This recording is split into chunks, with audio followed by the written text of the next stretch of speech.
할렐루야. 하나님의 은혜가 이 시간 우리들 모두에게 임하기를 주님의 이름으로 축원합니다. 오늘 말씀의 제목 한번 따라 하실까요? 하나님에게는 우리에게 거는 기대치가 있습니다. 아멘, 아멘. 설교 듣기 전에 이런 생각을 한번 하면 좋겠습니다. 하나님께서 우리에게 기대치가 있는 것이 축복일까? 아니면 없는 게 축복일까? 한번 생각. 하나님이 나한테 전혀 기대를 하지 않는 게 축복일까? 아니면 하나님이 나한테 기대를 갖고 있는 것이 축복일까를 한번 생각해 보십시오. 그리고 만약에 하나님께서 나에게 기대를 갖고 있는 것이 축복이라고 한다면 거기에 나는 어떻게 반응하며 살아야 될 것인가? 이런 생각들을 하면서 오늘 말씀을 들으면 좋겠습니다. 저번 교회에 있을 때는 어르신들이 이렇게 많지 않아서 어르신 나들이 대회를 우리 교회는 하루만 몇십 명이 가시니 거의 100명 가니까 한 번밖에 못하는 하루만 하는데 거기는 2박 3일씩 다녔습니다. 그래서 제주도도 가고 아무튼 전국에 유명한 데는 경주도 가고 갔습니다. 그 가던 중에 거제도 그쪽에 외도라고 들어보셨어요? 외도 보타미안가 아무튼 그래서 그때 오래전 이야기인데 거기가 막 무슨 영화 촬영인가 이렇게 드라마 촬영인가 해가지고 막 뜨기 시작했을 때입니다. 그래서 이제 그 할머니들하고 이제 거기를 가서 선착장에 딱 내리니까 계단이 쫙 있더라고요. 근데 그 계단 이름이 뭐냐면 천국의 계단이에요. 벌써 냄새가 딱 나죠. 그래서 천국의 계단은 쫙 이렇게 올라가면 물론 구불구불해서 올라가면 정원이 정말 잘 갖춰져 있어요. 바로크 양식인가 그래가지고 대칭을 딱 해서 이쪽에 딱 있으면 같이 이렇게 해서 꽃하고 나무랑 이렇게 해가지고 조각도 있고 아주 진짜 많은 사람들이 아무리 감성이 무딘 사람도 딱 보면 와 천국 같네 그런 생각이 절로 나도록 그렇게 했습니다. 근데 제가 목사라서 그런지 그 시설들 중에서 아주 인상 깊게 남은 것은 거기서 조금 이렇게 그 바닷가 쪽으로 보니까 조그만한 예배당이 하나 있더라고요. 그걸 에덴 교회라고 이름을 지었던데 그 예배당에 한 7, 8명 정도 앉을 자리 정도 되고요. 이렇게 찡겨 앉으면 한 10명 이렇게 앉을 자리인데 들어가서 보니까 교인들하고 들어가서 이제 예배도 잠깐 드렸는데 들어가서 보니까 저 앞쪽에 쉽게 말하면 강대상 쪽이 통유리예요. 통유리. 그리고 그 바깥이 바다가 출렁이는 바다가 쫙 보여요. 그것도 엄청 감동스럽더라고요. 야, 천국이 이렇겠구나. 그리고 이제 나와서 보면 그 기도 조그마한 예배당 그 앞에 설립자가 이창호 씨라는 크리스찬 부부가 했는데 자기들이 왜 이것을 공들여서 이렇게 오랜 세월을 만들었는지에 대한 그 취지, 설립 취지에 대한 바람을 써놨더라고요. 거기에 내용 다 기억을 못하는데 핵심적인 것은 이런 거예요. 나는 이 정원을 통해서 많은 사람들이 천국을 느끼기를 바란다. 그런 마음으로 만들었다는 거예요. 그리고 그 역사를 보니까 그 무인도인 그 섬을 사가지고요 30년 동안 이 두 내외가 흙을 갈고 돌을 정리하고 또 잡초를 제거하고 거기 나무들을 다 심고 꽃을 심고 그게 30년 동안 했다는 거예요. 유일한 바람은 뭐냐면 하나님의 나라는 분명히 많은 사람들이 가야 되고 그리고 정말 아름다운 것인데 이게 굉장히 추상적이잖아요. 개념적으로. 그러니까 이 추상적인 것을 어떻게 사람들한테 시각적으로 좀 느끼게 할까라는 그 일념 하나로 그 바람 하나로 그냥 힘들어도 일하고 아파도 일하고 그래서 30년 동안 갖고 놨다는 거예요. 그 자료에 보니까 여태까지 거기에 관람하러 온 우리나라의 사람들이 약 2천만 명이래요. 우리나라 인구의 거의 3분의 1은 가본 거예요. 아마 여기도 갔다 오신 분 있죠? 손은 들라고 얘기하지 않겠지만 있을 거예요. 그래서 제가 그때 보면서 야, 많은 사람들한테 그 천국을 전하는 방법이 참 다양하구나. 이걸 보면서 야, 천국 같네, 이렇게 아름답네라는 걸 통해 보이지 않는 하나님의 나라를 보여주려고 저렇게 기대를 가지고 애썼던 것을 보면서 감동을 받고 온 적이 있습니다. 하나님 역시도 우리에게 기대치가 있다라고 하는 것을 기억하시기를 주님의 이름으로 축원합니다. 오늘 본문에 있는 말씀은 이사야 선지자를 통해서 하신 말씀인데 이사야 선지자는 남유다의 선지자고 서기 전 다시 말해 예수님이 오기 한 740, 50년경부터 사역을 한 선지자입니다. 이 사람이 선지자 사역을 할 때 4명의 왕을 지나가게 되는데 우시야, 요담, 아하시야, 그다음에 많이 들어본 히스기야 왕까지 그가 그들에게 영적인 지도자 역할을 하면서 이 선지자 사역을 합니다. 근데 안타깝게도 우시야부터 요담, 아하스는 정말 시대적으로 영적으로 암울한 시대예요. 타락하고 왕 자체가 타락한 사람도 있었고 그것을 보면서 백성들도 그렇고 히스기야 때는 좀 좋아졌습니다만은 그런 때에 그래서 히스기야 때가 이게 아니라 이게 초반부니까 우시야 정도 됐을 때에 영적으로 암흑 시대와 같은 그때에 하나님께서 이사야를 통해서 하신 말씀이 본문의 말씀입니다. 이사야가 이렇게 얘기합니다. 사랑하는 여러분, 내가 정말 사랑하는 분을 노래할 것입니다. 그리고 그가 정말 애지중지 여겼던 그의 포도원을 노래할 것입니다. 내가 사랑하는 그분은 그 포도원을 가꾸기 위해서 땅을 파고 돌을 거두고 그리고 그 기름진 것을 만들기 위해서 거름도 주고 그리고 포도나무도 아무거나 갖다 심은 것이 아니라 극상품의 포도나무를 심고 그리고 좋은 열매가 맺어지기 위해서 기다리고 기다렸던 분입니다. 그런데 너무 안타깝게 거기서 시디시고 맛없고 먹을 수 없는 들포도를 맺었으니 이게 어찌된 노릇입니까? 그것을 보면서 내 사랑하시는 하나님 그분이 이렇게 말하고 있습니다. 이스라엘 백성들아, 이 포도원과 나를 둘을 놓고 생각해봐라. 너희가 판단해봐라. 지금 이 상태에서 열매 맺도록 내가 얼마나 공을 들인 건지 너희들이 다 알지 않겠냐. 그럼에도 불구하고 이렇게 열매 맺지 못하는 이 포도원 포도나무들을 보면서 너희들 한번 둘을 놓고 생각해봐라. 나는 너무 마음이 아프다. 그리고 화가 난다. 내가 이제 이 포도나무의 울타리, 그 보호하려고 했던 울타리를 다 헐 것이고 담을 다 헐어서 짐승들이 짓밟고 지나가게 할 것이다. 그리고 가시나무나 뭐 이런 잡초 같은 거 다 제거해주고 그랬는데 이제 그거 돌보지도 않을 것이다. 심지어는 내가 구름을 명해서 비도 오지 않게 할 것이다 라고 하나님이 말씀하셨습니다. 이사야가 다시 자기가 그것을 이어봐서 말하기를, 여러분, 하나님께서 여러분들에게 정말 좋은 포도를 맺으라고 그렇게 공을 들이고 기다렸는데 여러분들은 들 포도를 맺었습니다. 여기서 포도원은 이스라엘 나라를 말하고 여기 심겨진 극상품의 포도는 여러분들 자신을 말하는 것 아닙니까? 여러분들에게 귀한 열매를 맺으라고 정의의 열매를 맺으라고 그랬더니 포악을 행하고 이들에게 공의를 행하라고 그랬더니 여러분들 통해서 고통받는 신음소리 부르짖음만 만들어냈으니 이거 어찌 할 것입니까? 여기까지가 본문의 말씀입니다. 저는 본문을 읽으면서 하나님한테 죄송하기도 하고 또 미안하기도 하고 또 마음이 아픈 구절이 있었는데 그것은 4절의 말씀이었습니다. 내가 내 포도원을 위하여 행한 것 외에 무엇을 더할 것이 있으랴. 내가 좋은 포도 맺기를 기다렸거늘 들포도를 맺음은 어찌 됨인고. 하나님의 한스러운 이 탄식이 너무 마음이 아프고 죄송하기도 했습니다. 오늘 말씀에 저와 여러분들이 은혜 받으시고 여러분들 어느 부분에서 어떻게 은혜가 될지 모르겠습니다만은 은혜가 되는 대로 하나님의 기대치를 향해서 한 걸음 더 나아가는 저와 여러분들 되시기를 주님의 이름으로 축원합니다.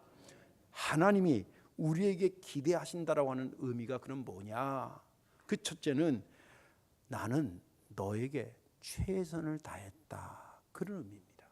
나는 너에게 최선을 다했다.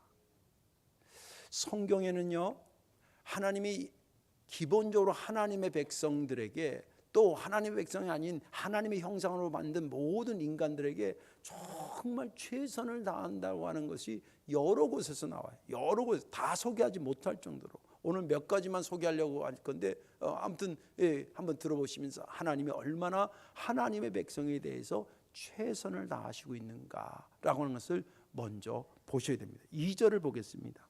땅을 파서 돌을 제하고 극상품 포도나무를 심었도다. 그 중에 망대를 세웠고 또 그 안에 술투를 팠도다. 좋은 포도 맺기를 바랐더니 들포도를 맺었도다.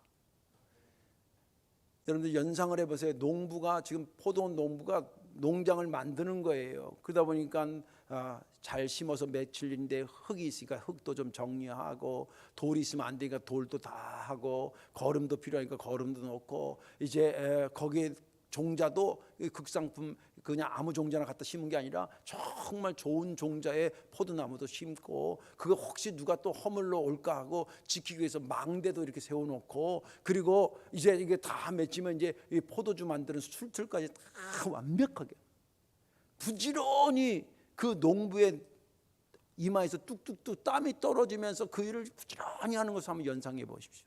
아마 저절로 연상이 될 것입니다. 이것은 하나님께서 그 열매 맺기 위해서 부지런히 움직이고 최선을 다해서 움직이는 것을 말해주고 있습니다. 돌을 제한다, 흙을 정리한다, 이런 거 역시도 열매 맺는데 조금이라도 장애가 생긴다면 안 되니까 그걸 다 미리미리.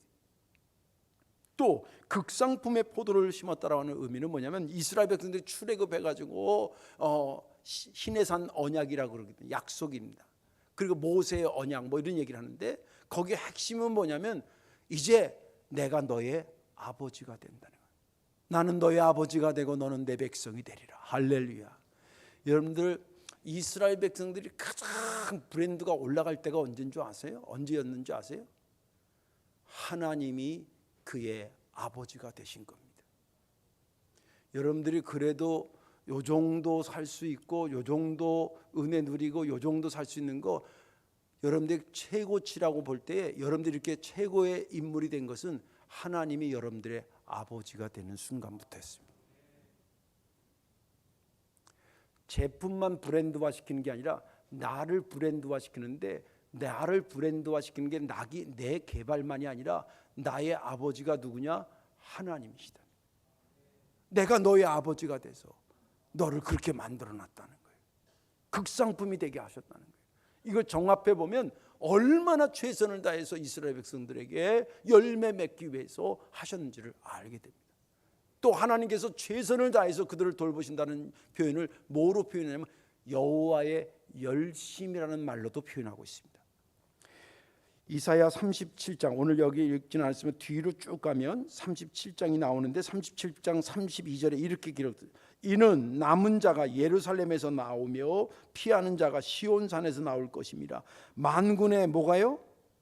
여호와의 열심히 이를 이루시라. 이 말씀은 뭐에서 나오는 얘기냐면, 당시에 강국 중에 강국이 아수르예요. 얘네들은 그냥 쳐들어가면 백전백승이에요. 그것들이 지금 쳐들어오는 거예요. 남유다를 향해서 북이스라엘 두들겨 패고. 그러니까 남유다에서는 그들이 온다는 소식, 전쟁 뭐 치르기 전에 아수르가 쳐들어온다라고 하는 얘기만 듣고 벌써 겁에 확 찔려 있어요. 그 당시에 왕이 누구냐면 히스기야였어요. 그 당시에 선자가 누구냐면 이사야였어요. 협박문을 가지고 들고 하나님 앞에 그걸 펼쳐놓고 이사야가 기도할 때에 하나님께서 이사야에게 하는 말이 뭐냐면, 야, 아수르 사내립이 그렇게 무섭냐? 그들이 너희를 치러 온다 그러지? 걱정하지 마라. 내가 너희들을 건지고 거기서 남은 자로 살게 하길. 무엇이 가능하다고? 내 열심히 그것을 이룰 것이다. 하나님의 열심을, 최선을 다하시는 그 위기 속에 있는 이스라엘 백성들에게 최선을 다하시는 하나님을 표현하기를 여호와의 열심이라고 표현하고 있습니다. 또 하나님께서 이스라엘 백성들에게 최선을 다하고 있다고 하는 것의 표현이 뭐냐면 앞서 행하신다는 표현입니다. 출애굽기에 보면 23장 27절에 이렇게 기록되어 있습니다. 내가 내 위엄을 내 앞서 보내어 내가 이를 곳에 모든 백성을 물리치고 내 모든 원수들이 내게 등을 돌려 도망하게 할 것이며. 출애굽했을 때 이스라엘 백성들의 심정적 상태는 뭐냐면 두 가지가 공존하고 있습니다. 하나는 노예에서 해방됐으니 기쁨이요. 그런데 또 가나안 땅에 들어가자니 그 여정과 가나안 땅에 들어가는 것 자체가 두려움이에요. 그런데 이런 거 있잖아요. 원하던 대학에 딱 붙었어. 그러면 야, 들어갔구나 라고 하는 생각을 함과 동시에 야, 거기 지금 머리 똑똑한 애들만 모였을 텐데 거기서 치열하게 또 이거 살아나가려니까 이거 어떻게 가지? 그런 감정이 동시에 들어오는 것처럼 이스라엘 백성들의 상태가 그랬거든요. 그때 하나님께서 어떤 모습으로 최선을 다했냐면, 야, 걱정하지 마. 내가 너보다 앞에 나가. 내가 너보다 앞에 있어. 여러분들, 구름 기둥과 불 기둥이 하나님이 그들을 인도했다라고 하는 상징적인 것인데 또 실제적이기도 하고요. 구름 기둥과 불 기둥이 뒤따라왔어요? 앞서 인도했어요? 앞서 인도하셨습니다. 우리가 모르는 길 가는데 어떻게 가야 될지 모를 때에 걱정하지 마, 나 여기 길을 내가 잘 알아 하고 앞서 가는 사람이 있으면 그 사람 보고 갈 때 뒤따르는 사람이 얼마나 마음이 평안해요. 마치 그런 것처럼 하나님은 앞서 행하시는 것을 통해서 이스라엘 백성들, 내가 너희들에게 지금 내가 최선을 다하고 있다고 하는 것을 말해주고 있습니다. 또 한 가지는 뭐냐면, 독생자 예수 그리스도를 우리에게 보내주신 건 하나님의 최선입니다. 잘 알다시피 요한복음 3장 16절에 하나님이 세상을 이처럼 사랑하사 독생자를 주셨으니 이는 그를 믿는 자마다 멸망하지 않고 영생을 얻게 하려 하심이라. 이게 왜 하나님의 최선이냐면, 하나님께서 내가 너를 살리기 위해서 내가 죽을 거라니까, 그 뜻이에요. 여러분들, 그것처럼 최선이 어디 있어요? 내가 죽어서 너를 살린다는 것보다 최선이 어디 있겠어요? 더 이상 최선이 있겠어요? 자, 하나님은 최선을 다하시고 또 열심을 내시고 앞서 행하시고 그리고 독생자 예수 그리스도를 보내주신 거예요. 종합하면 하나님은 우리들에게, 하나님의 백성들에게 최선을 다하시는 하나님이다라는 것을 얻을 수가 있어요. 근데 여기서 한 가지 우리가 생각해야 될 것이 있습니다. 그것은 뭐냐면 이런 것입니다. 하나님께서 우리에게 이렇게 최선을 다하시는데 그 최선을 다하시는 하나님이 우리한테 난 너를 기대해 라고 말씀하시는 것이 당연한 것일까요? 말도 안 되는 소리일까요? 질문이 어려워요? 하나님이 우리에게 최선을 다하고 나서 난 네가 이렇게 됐으면 좋겠다라고 기대하는 게 당연한 거예요? 기대하지 않는 게 당연한 거예요? 당연한 거예요. 기대하는 게 당연한 거예요. 어찌 보면 그분이 우리한테 기대치가 없다라고 하는 것은 우리한테 큰 불행입니다. 히브리서에 보면 이런 비슷한 내용이 나와요. 하나님이 너를 징계하지 않으면 너는 사생하다. 아버지 없는 자식이라는 거예요. 내가 너를 징계할 때에 아프다 생각하지 말고 하나님이 내 아버지구나, 내가 잘 되기를 원해서 하나님께 나에게 야단치시는구나 라고 생각하는 게 정석이라는 거예요. 하나님이 우리에게 오늘도 최선을 다하면서 말하는 게 뭐냐면, 최선을 다하면서 하는 말이 뭐냐면, 나는 너에게 기대가 있어, 그 뜻이에요. 그 메시지를 받기를 주의 이름으로 축원합니다.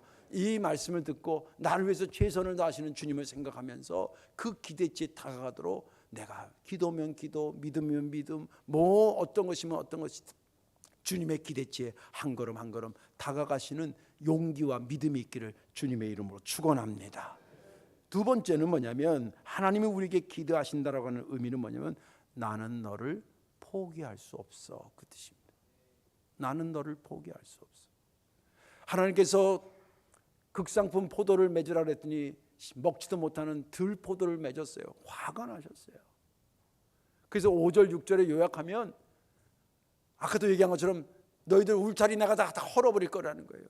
담벼락 다 헐어버릴 거라는 거예요. 지키려고 했던 망대 다 헐어버릴 거라는 거예요. 그래서 짐승들이 와서 짓밟든지 말든지 내버려 둘 거라는 거예요. 너희들 내가 찔레나무나 가시 뭐 이렇게 가지치기나 하거나든지 또 이게 풀 같은 거 다 제거하고 이런 것도 내가 안 할 거라는 거예요. 심지어는 구름한테 명해서 너희들의 비도 오지 못하게 할 거라는 거예요. 그런 말씀을 쏟아부으실 때에 그 내용 이전에 그 말씀을 하고 있는 안타까워하시는 하나님의 마음을 좀 여러분들이 아셔야 돼요. 여러분들 분명히 지금 화나서 하실 말씀인데 본 마음이 뭐냐면 그렇게 화가 났으니 내일 당장 다 없애버리겠다는 얘기예요. 그래도 내가 지금 너를 포기할 수 없어서 하는 말이라고 하는 것일 거예요. 한번 생각해 보세요. 어떤 의도로 하나님께서 그 말씀을 하셨는지 좀 아셔야 됩니다. 우리 둘째 놈 옛날에 학교 다닐 때 하도 말 안 들어서 그럼 집 나가 이 새끼야. 근데 진짜 나갔어. 그래서 우리 교회가 이렇게 언덕바지 이렇게 밑에 있었는데 언덕바지로 이렇게 넘어가는 걸 지 엄마가 어떻게 알고 얼른 쫓아가가지고 야 아빠가 인마 너 집 나가라고 그러는 거냐? 정신 차려 똑바로 하라는 거지. 그래서 달려가지고 데리고 왔어요.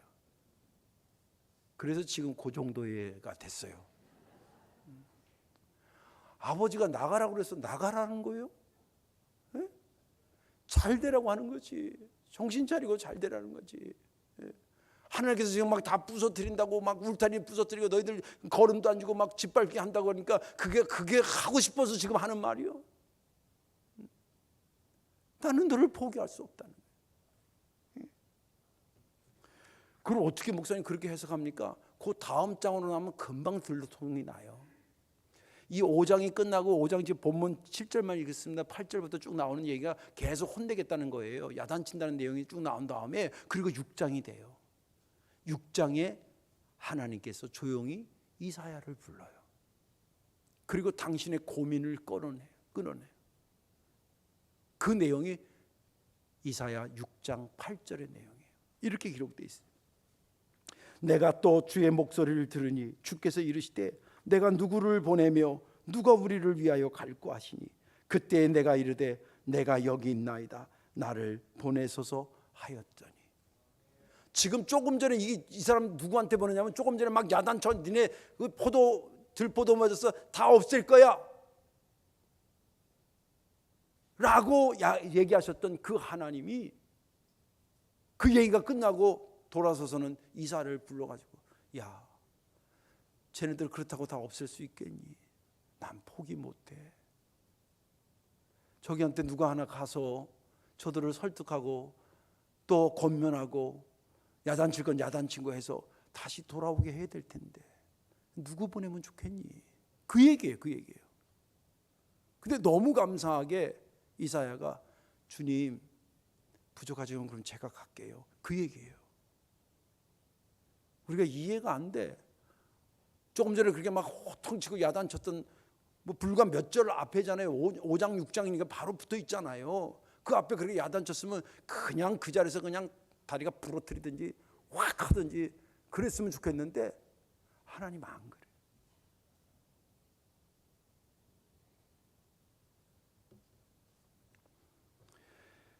주님께서 절대 포기하지 않는 것이 주님이에요.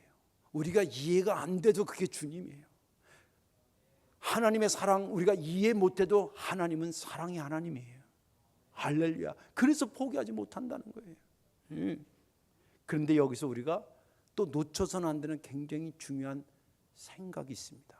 생각이 있어야 됩니다. 그건 뭐냐면 하나님께서 부족하고 그리고 기대치에 못 미달 때도 그들을 포기하지 않고 지금 말은 그렇게 했지만 바로 시행하지 않는 것을 보면서 두 가지 생각 중에 우리가 분명히 해야 될 생각이 뭐냐면 이런 생각하면 안 돼요. 야, 그러니까 아직 좀 여유가 있구나. 하나님의 기대치 생각하지 말고 그냥 편하게 좀 더 살아야지 이런 생각하지 말라는 거예요. 하나님께서 바로 치지 않을 때 그 얘기를 들으면서 나를 포기하지 않으시는 하나님을 생각하시면서 아유 내가 지금이라도 빨리 돌아서서 주님의 기대치로 돌아서야지 라고 결단하고 가야 된다는 거예요. 할렐루야. 믿음 되시길 바랍니다. 제가 목회를 이제 몇 년만 더 하면 40년 가까이 되는데 세상 말로 이쪽 분야의 달인이잖아요.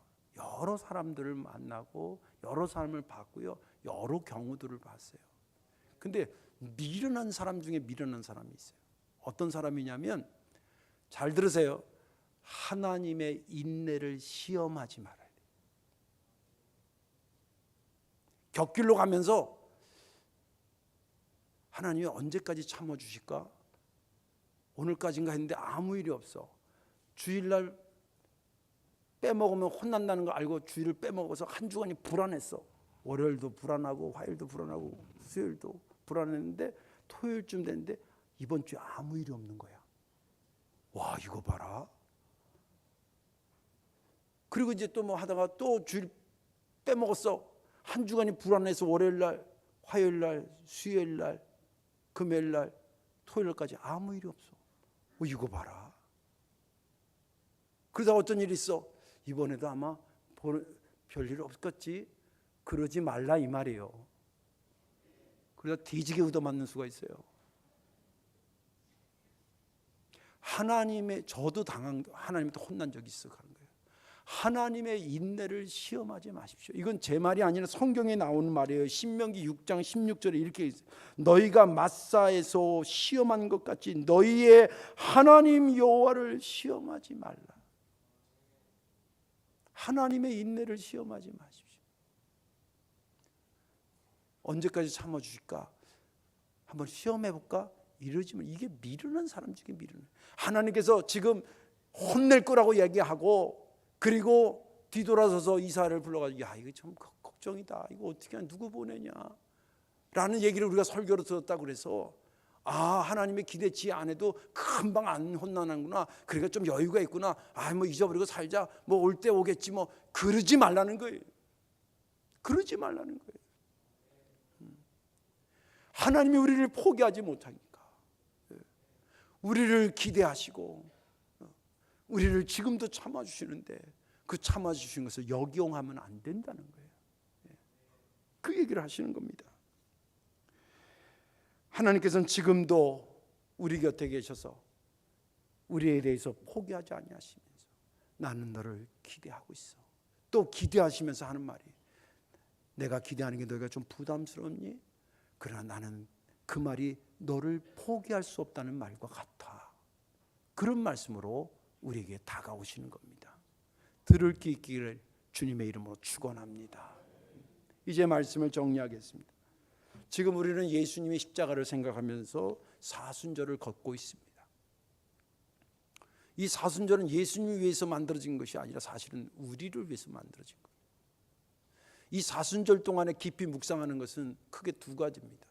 왜 주님은 이 땅에 오셔야만 했을까? 라고 하는 것. 오셔서 그분이 하신 일은 누구를 위한 무슨 일이었을까? 조금 믿음의 눈이 뜰린 사람은 나 때문에 오셨고 나 때문에 십자가에 달려 돌아가셨다는 것을 누구든지 알 것입니다. 흔한 얘기로 신학적으로는 죄의 문제 때문에 그렇습니다. 죄의 문제도 오늘 설교랑 연결하면 기대치에 못 미달됐다는 거예요. 기대치에 도달하지 못했다는 거예요. 미달됐다는 거예요. 원죄를 보십시오. 에덴 동산에 아담과 하와를 만드시고 그들에게 하나님은 기대치가 있었습니다. 선악과 사건을 통해서 그 기대치에 도달하지 못합니다. 그게 원죄예요. 자범죄라고도 얘기합니다. 자범죄는 내가 스스로 지은 죄입니다. 이거 하나님이 싫어할 줄 알면서 거기서 벗어나지 않고 하나님이 이걸 기대하는 걸 알면서 그 기대치에 도달하지 못하면서 나의 죄에 머물러 있는 상태를 말하는 거예요. 이 사순절은 기대치에 아직 도달하지 못하는 우리들을 위해서 있는 기간입니다. 이제 주님께서 언젠가는 다시 오실 겁니다. 재림의 주님을 우리는 믿습니다. 주님이 다시 오실 때에 보나마나 그 기대치에 대한 것을 우리에게 가름하실 것입니다. 아까 연장가지고 바로 하지는 않지만 그렇다고 심판이 없다는 말은 아닙니다. 지금 안 했다 뿐이지 계속 미루다 결정적인 마지막 때가 돼서는 그때는 돌이킬 수 없기 때문에 지금 하고 그 얘기를 듣는 그 순간까지는 아직까지도 그런 소망이 있고 포기할 수 없어서 하시는 말씀이지 앞으로도 아무렇게나 살아도 된다는 말은 아닌데 주님 다시 오실 때에 주님의 기대치에 우리를 갖다 댈 것입니다. 그때에 안타까운 일이 없도록 그 기대치에 도달해서 기쁨으로 주님을 맞이하는 저와 여러분들 되시기를 주님의 이름으로 축원합니다. 기도하겠습니다. 사랑과 은혜가 많으신 아버지 하나님, 이스라엘 백성들에게 최선을 다하시고 그리고 결코 그들을 포기하지 못했기 때문에 그들에게 기대치를 가지고 기다리고 기대하셨던 주님, 어찌 이스라엘 백성들에게만 그랬을까 생각하며 내 자신과 이 말씀을 연결해 말씀을 들었습니다. 주님, 저 자신부터 시작해서 오늘 말씀을 듣는 모든 자들에게 하나님의 기대치가 있다고 하는 것을 기억하고 나를 위해 최선을 다해 주시고 결코 나를 포기할 수 없는 하나님을 생각하며 기대치에 다가가는 우리의 삶이 되게 하여 주옵소서. 예수님의 이름으로 감사하며 기도하옵나이다. 아멘.